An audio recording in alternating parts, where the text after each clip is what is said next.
Republic name 2-3 दिन के बाद आने वाला है और रिपब्लिक डे पर आपको अपनी स्पीच इंग्लिश में डिलीवर करनी है। तो मोस्टली होता क्या है, कभी कभार आप एक आध लाइन मिस कर जाते हो, भूल जाते हो, तो फिर अगली लाइन बोल ही नहीं पाते क्योंकि रट्टा मार के जाते हो।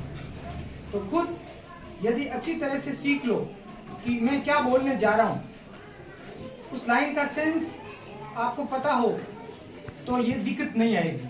बाई चांस यदि आप एक आध लाइन भूल भी जाते हो फिर भी आप कंटिन्यू रख पाओगे और आराम से बोलोगे, तरीके से बोलोगे, तो वहां पढ़े लिखे व्यक्ति आपकी बात को समझ पाएंगे। तो इसको हम अच्छी तरह से समझते। सबसे पहले वहां उपस्थित लोगों को गुड मॉर्निंग बोलना, यानी नमस्ते करना। फिर उन सबको एड्रेस करना है जो वहां उपस्थित हैं, बड़े आदर के साथ। रेस्पेक्टेड गेस्ट्स, गार्जियंस, ये जानते ही हो, गेस्ट वहां जो आए हुए हैं अपने अतिथिगण, गार्जियंस बच्चों के माता पिता अभिभावक जो आए हुए हैं, headmaster, teachers and my dear fellows. Fellows mean साथी, स्टूडेंट, साथी सारे। फिर यह दिन हम क्यों मनाते हैं और इसकी क्या इंपॉर्टेंस है? Why do you celebrate this day and what is the importance of this day? On this day, इस दिन our constitution came into the force on 26 January 1950। इस दिन हमारा संविधान came into the force, अस्तित्व में आया, प्रभाव में आया, इस दिन लागू हुआ on 26 जनवरी 1950। 26 जनवरी 1950 को हमारे देश का संविधान लागू हुआ। आफ्टर कॉलोनियल रूल्स, अंग्रेजों के राज के बाद में, अंग्रेजों का जो हमारा देश 1947 में ही आजाद हो गया, लेकिन जो कानून था वो उन्हीं के बनाए हिसाब से सरकारें चल रही थी। तो नया कानून है वो 26 जनवरी 1950 को लागू हुआ।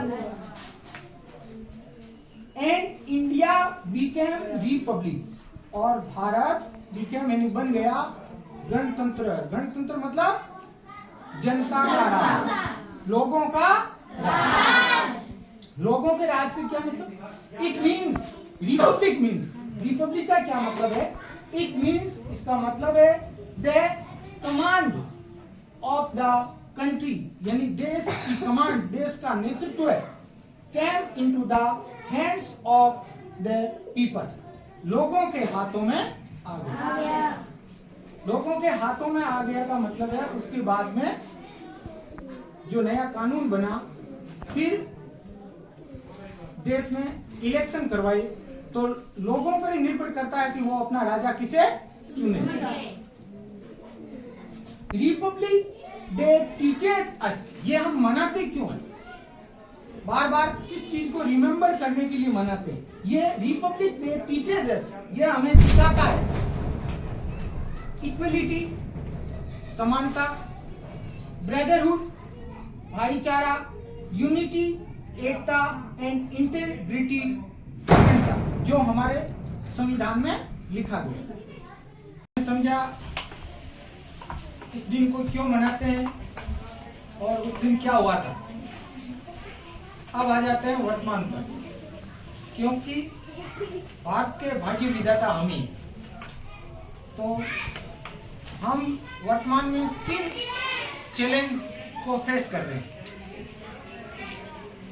इन द पास्ट 74 years, 74 वर्ष जो पास्ट में ये गुजरे संविधान लागू होने के बाद, 74 years हो गए। Our country, हमारा देश has gone through many changes, कई बदलावों से होकर के गुजरा है, यानी कई तरह के बदलाव आए।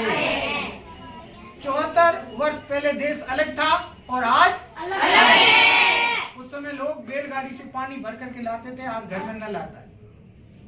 फिर भी हमारे सामने खूब सारे challenges. Today's we are living, अब वर्तमान दौर में वी आर लिविंग, हम जी रहे हैं in social media scenario, social media के जमाने में जी रहे हैं। पहले ये नहीं था। आई हैव नोटेड, यानी जो ये स्पीच डिलीवर कर रहा है उसकी तरफ से ये कह रहा है आई हैव नोटेड, यानी मैंने ये नोट किया, मेरे सामने I have noted a wide range of positive and negative impacts, एक बहुत बड़े तथ्य जिनके पॉजिटिव इंपैक्ट भी है और नेगेटिव इंपैक्ट भी है। किस संदर्भ में बात कर रहे हैं? सोशल मीडिया, यानी सोशल मीडिया के कई सारे पॉजिटिव हैं और कई सारे नेगेटिव इफेक्ट्स हैं।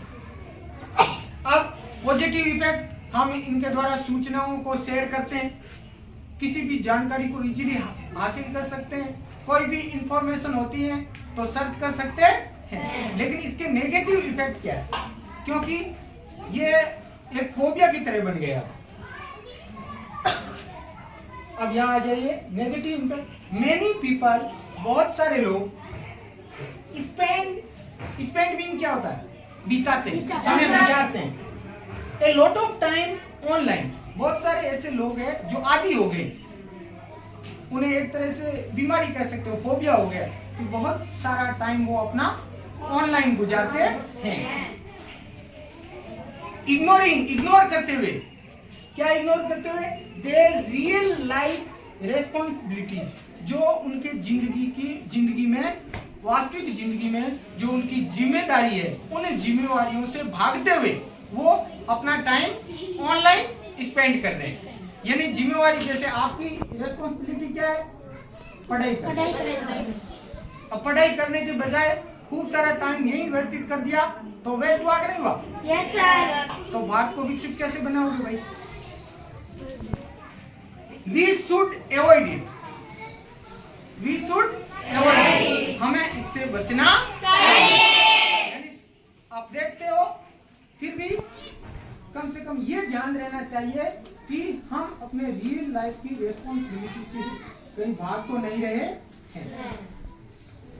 अब फिर लास्ट में, अब इतना सारा बता दिया, एक वर्तमान में कोई ज्वलंत मुद्दा होता है, उसके बाद में एट लास्ट, अंत में आई वांट टू से, मैं कहना चाहता हूँ, we must always respect our constitution, हमें अपने संविधान का हमेशा ही आदर करना चाहिए। और सबसे लास्ट में क्या बोलते हो? जय हिंद, वंदे मातरम और भारत माता की जय।